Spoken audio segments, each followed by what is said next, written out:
to order. Today's date is January 8th, 2020. Notice of this meeting has been duly posted at City Hall. The time right now is 7:36.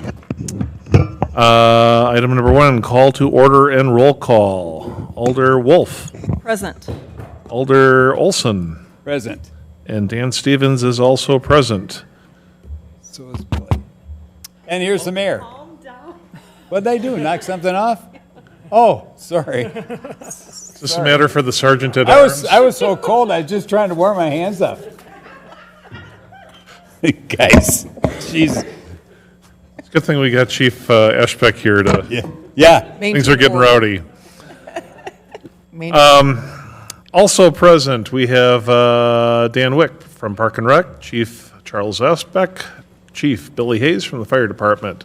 Her honor, the Mayor, Kim Smith, Alder Tom Smith, Carrie Burmaster, the City Clerk, Fred Bueller, Finance, Hope Burchell, Human Resources, I don't know why I blinked on that, and City Administrator Eric Reinflisch. I think I got everybody. All right, item 2, approval of the minutes from the previous meeting. So move. Second. Approval motion by Alder Olson, second by Alder Wolf to approve the minutes. Any discussion?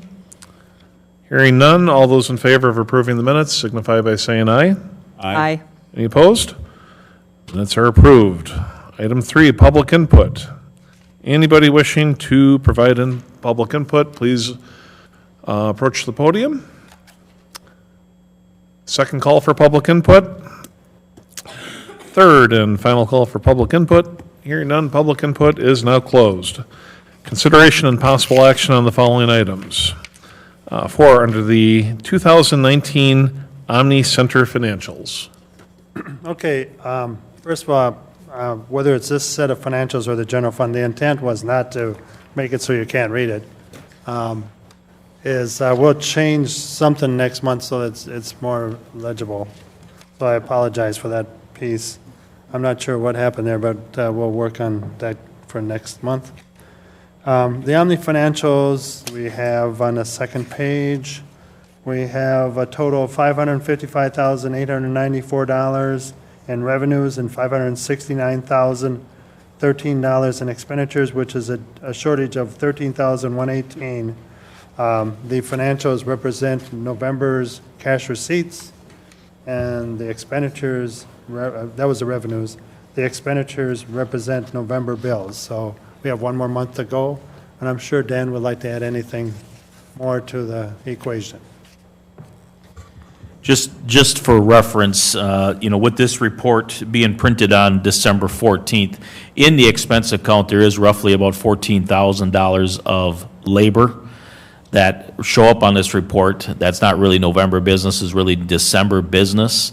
And also what's not in here is, we have roughly $10,000 from our liquor account to transfer into our revenue account.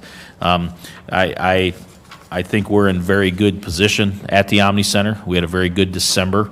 And I think, as the numbers come in, we're going to see a positive out of the Omni Center financials for 2019. Good. Thanks, Excellent. Dan.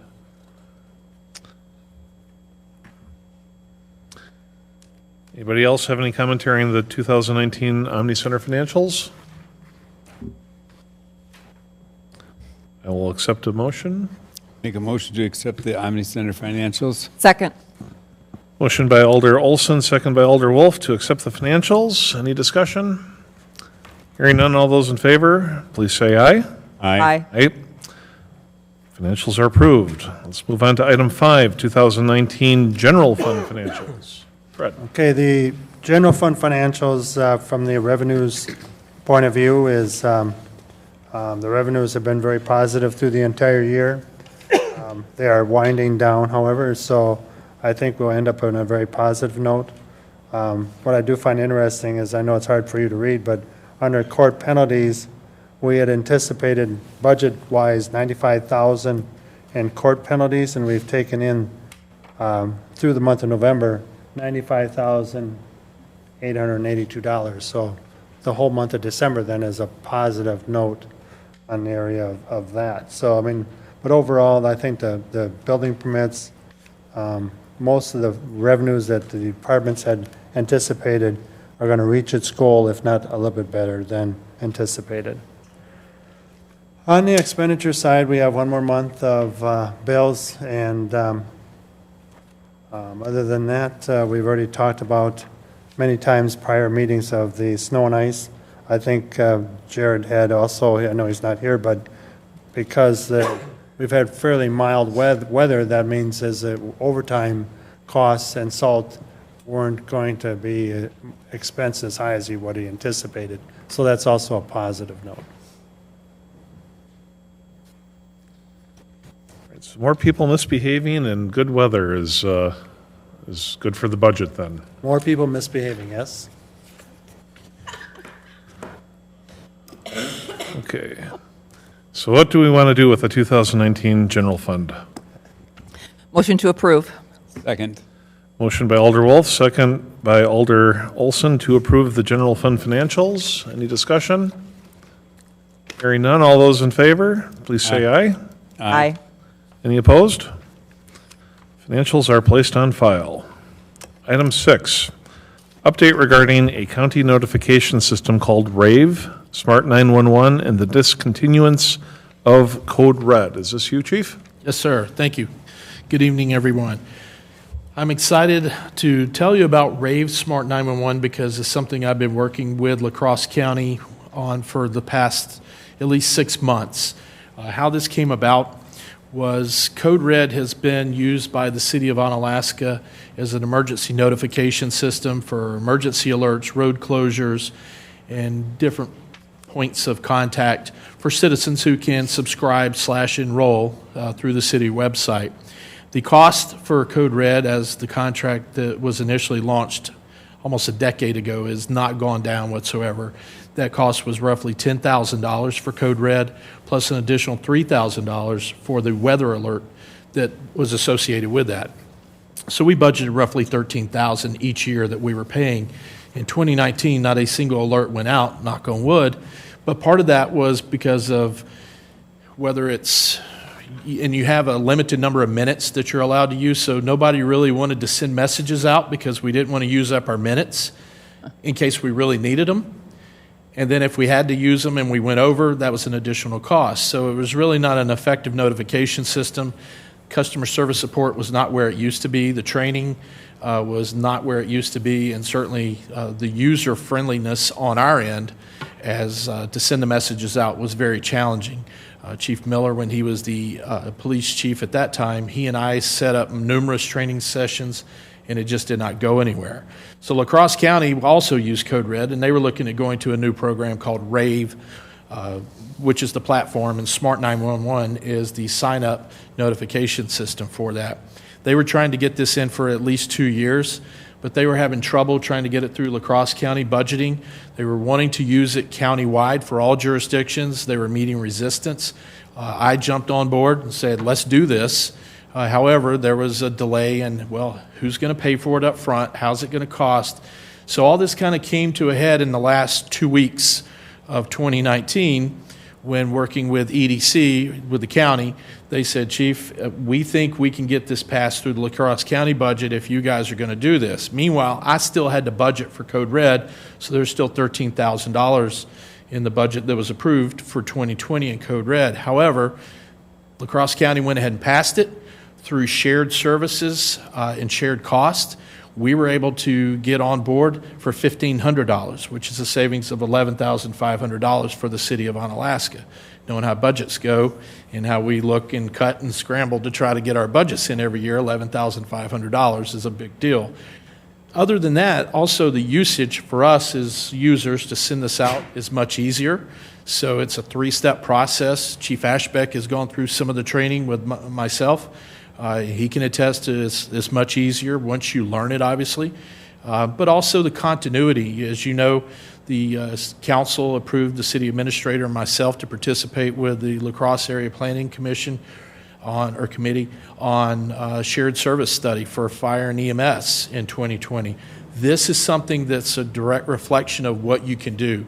Shared costs, but also have continuity of services and programs throughout the county, which makes much more sense. That means other jurisdictions will be using RAVE, so if somebody lived in Onalaska and for whatever reason they wanted to move to Holman or some other area and leave our beautiful city, at least the program would be the same and they would understand the program versus having to go to 3 or 4 different programs based on the jurisdiction of what they use. So it just made much more sense. Continuity, user friendliness, and certainly cost to us. But it was pushed along at the last minute. Hope and I spent New Year's Eve that morning here at work trying to get everything updated, get it on our website so people could sign up and get on the board, because once we send a message out through our Facebook page that we were no longer using Code Red, December 31st would be the last day, there was mass panic across the city, and but we started getting people signed up. So I was at the department head meeting this morning. I informed everyone, for those who will be responsible for sending out messages, we can get the training for them. We have unlimited minutes with this, so we don't have to worry about minutes. We can send messages out. We can have unlimited users. So it just makes much more sense. So that was the purpose of we moved to this. I know it seemed very quick, but there was a reason for that. We didn't know we were going to be able to do that, and I had to make a decision within the last week or so. Otherwise, I would have been locked into another one-year contract with Code Red. So, Alder Olson. Did you want You go. You're first. I just thank you, Mr. Hayes, for your hard work. That's a really good deal. And I have to make one kind of jovial thing to you that you've been here so long now, you're beginning to sound normal without that accent, just like the rest of us. And I kind of like that other one, really. Good. Thank Good. you very much. Thank you. A couple Good winters work. will do that to him. But Yeah. That means you can finally understand me, huh? Thank you, sir. Alder Wolf. Thank you. I know I received the email, the global email, and I immediately signed up. So the ease was setting up the account was extremely easy to sign up for it.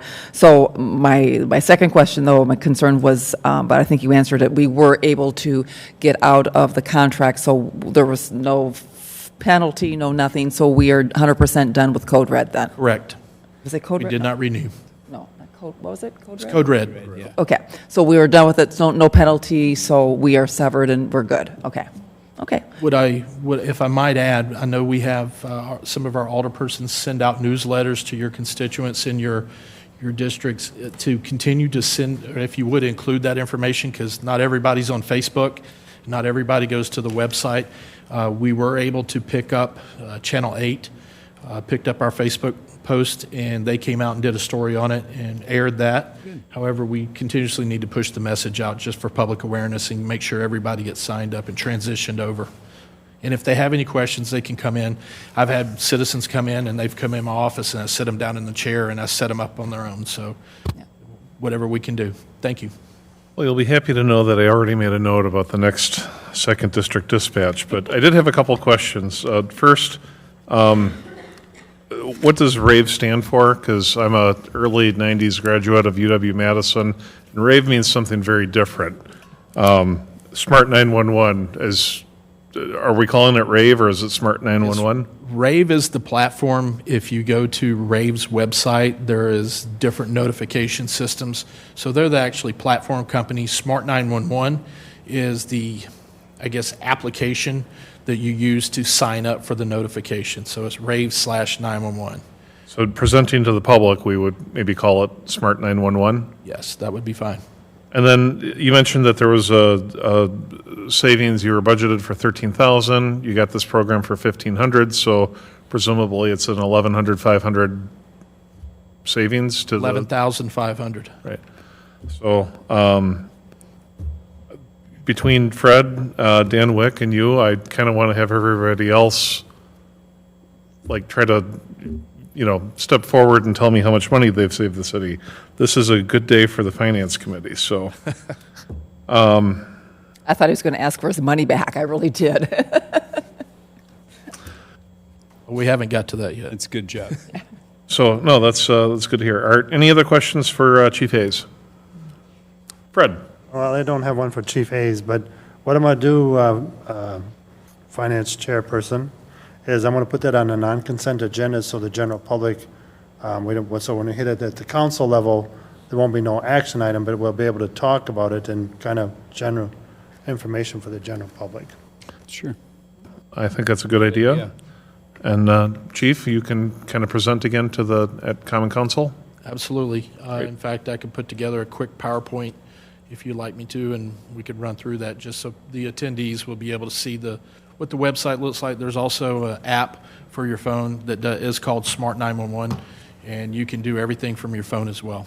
I actually also, when you sent out that email, I looked at it and enrolled. What happens, I don't know if you can talk about to the data that's put on there, and do people, if you put it on, is it something that you just kind of forget about? And if you move, is there a way that the data keeps current, and how secure is it? If you move out of the jurisdiction to a jurisdiction that is not using Rave 911, you can't transfer that, obviously, if they're not using it. It stays there until you either discontinue your account or deactivate it. With the information, I've had a couple questions about Code Red. The information that people signed up for Code Red, it retains with them on their server in case we ever decide to go back to Code Red. Let's say this doesn't work or the county wants to make a modification. I do know the cost, even if we're not on the shared costs with the county, it'll be still a substantial savings of what we're paying now with Code Red. But if we decided to go back to Code Red, that information's there. Or if somebody is within the RAVE program and they move to a jurisdiction that has it, all they have to do is update their address, and that'll relocate them and pin them on the map. So, Okay. Thank you.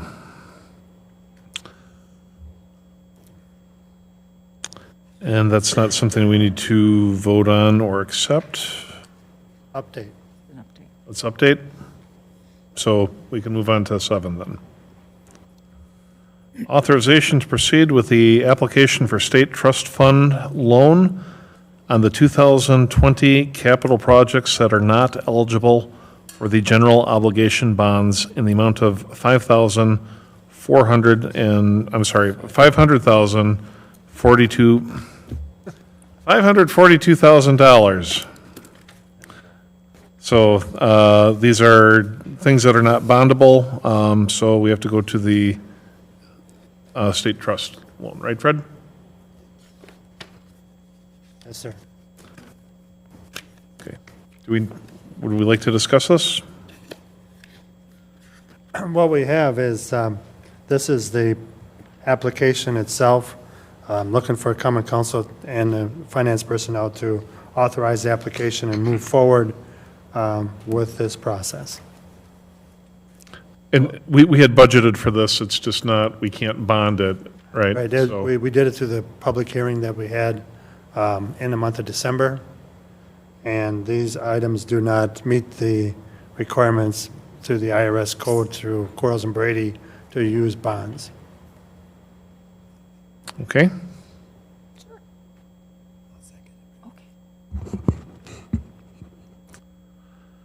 Chair will entertain a motion regarding the authorization. I move that we proceed with the application for a state trust fund in the amount of $542,000. Second. Motion by Alder Wolf, second by Alder Olson, for the authorization of $542,000 to be applied for from the state trust fund loan. Alder Wolf.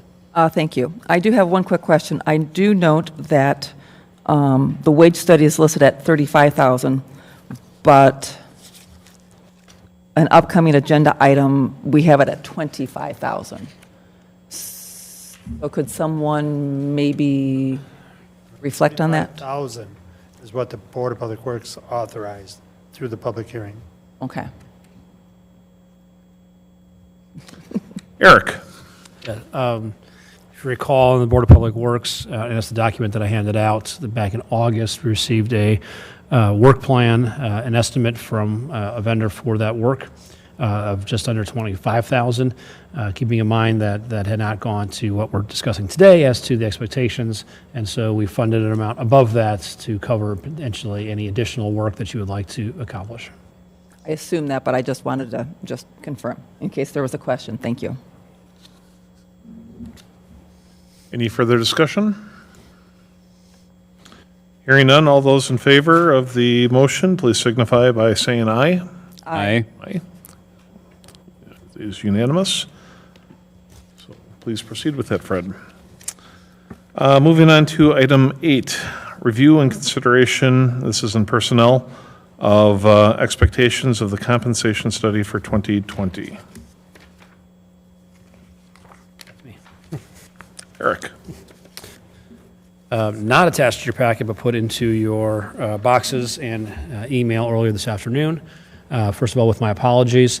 Had the document since August, and with the holiday and the early agenda construction, the fault's wholly my own, but I did not get that to Joanne in time to put in your packets.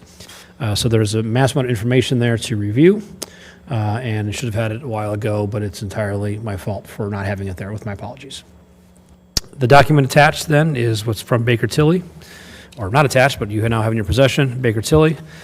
It is the document that I had used in previously describing the kind of work that Baker Tilly Springstead could do for us. And as previously mentioned, what drove the estimate that we put into the capital improvements, which was substantially less than what I anticipated, which is why we did, just in case, ask for a bit more money, depending on making sure that it was a comprehensive plan that covered all the needs the council had for the compensation and classification study. If you review that, I'm not going to go through all the pages there. There's a lot of information there, but I think you'll find that it is very, I'll use the word again, comprehensive. And when I reviewed this since the capital budget approval, most of the questions that I understand the council to have are included in this document here. As discussed, we would be, if this is the direction you'd like to go, would be able to, if necessary, find some comparable studies at a comparable rate, but I will reiterate, I think it's going to be very difficult to do so. You could probably find some less that would just take already documented ratings, or just do the call around, which identifies, well, how much are you paying a police officer or public work worker, without really diving into do the tasks that those titles do are the same across the board, which this study would do. Also, I talk a lot about its hands-on, and it's very much controlled by your project administrator in consultation with HR and the council as to what your needs are, and with the intense participation of the employees themselves that are currently working and would be impacted by the study.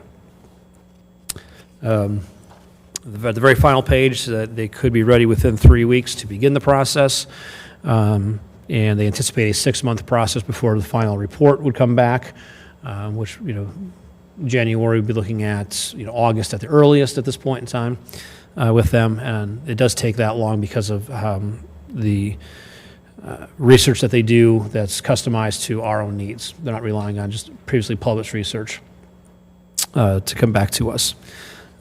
So there's multiple steps there, and input that is required for them.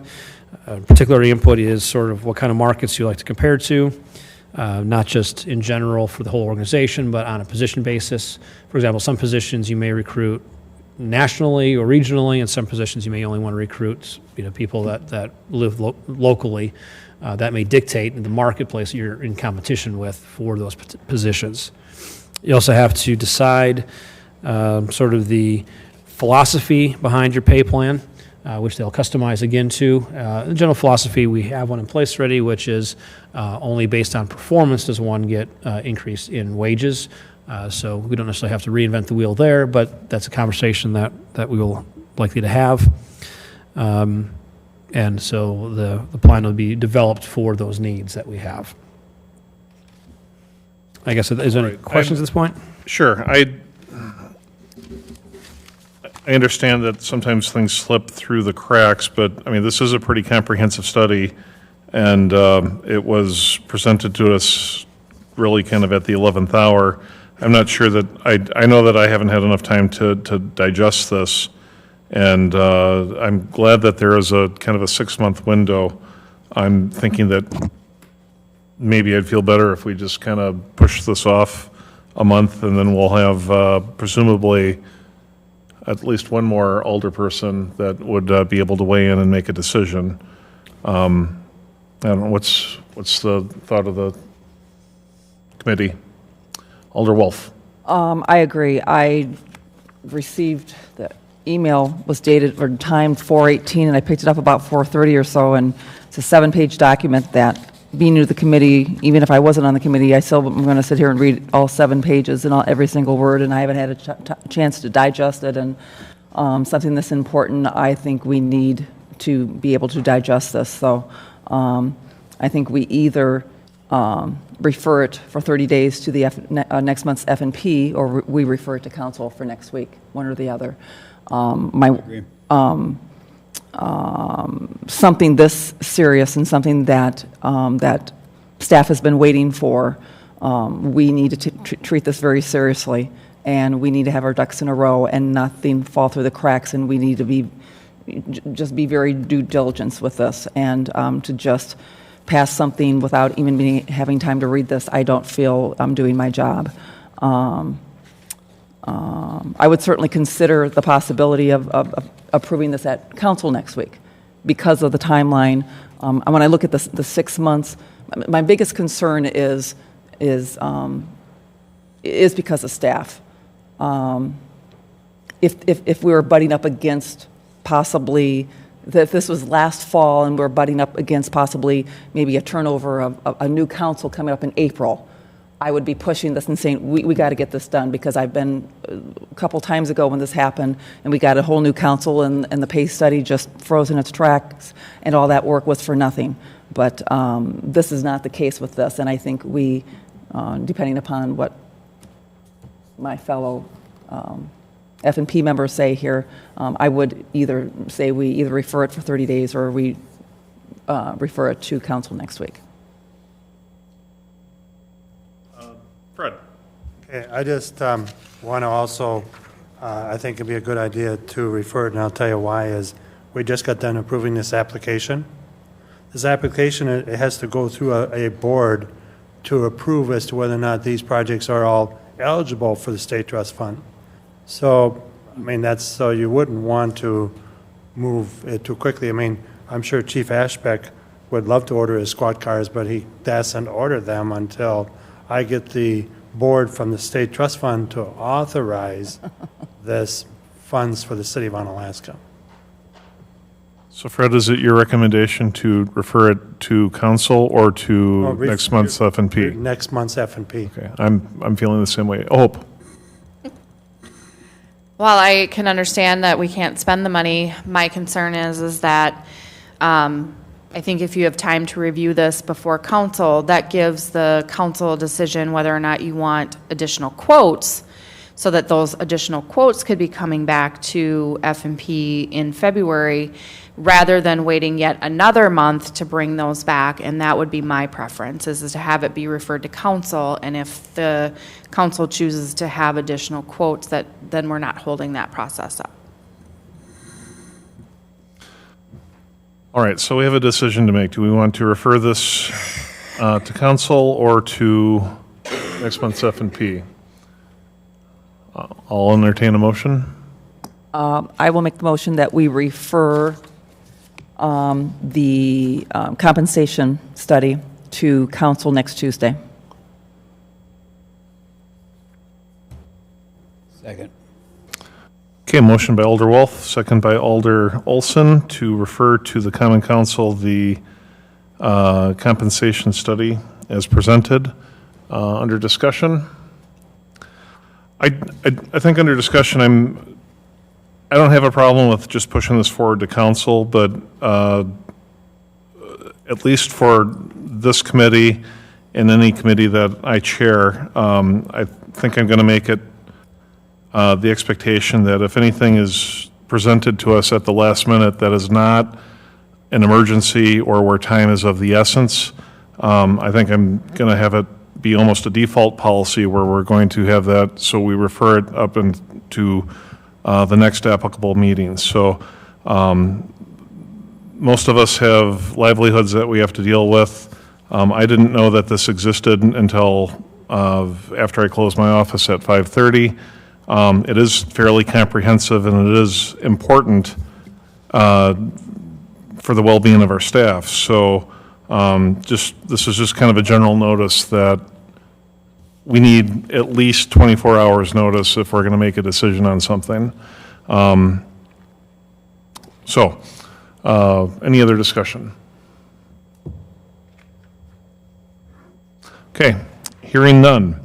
All those in favor of referring the consideration of expectations for the compensation study for 2020, please say aye. Aye. Okay, I need to specify referring to common council. I don't know if I mentioned that. Not that. All right. Item 9, going closed session. To consider a motion to convene in closed session under section 19.85, parent 1, parent G of the Wisconsin statutes for the purpose of conferring with legal counsel for the governmental body who is rendering oral or written advice concerning strategy to be adopted by the body with respect to litigation in which it is or is likely to become involved. IAFF, International Association of Firefighters, Local 127.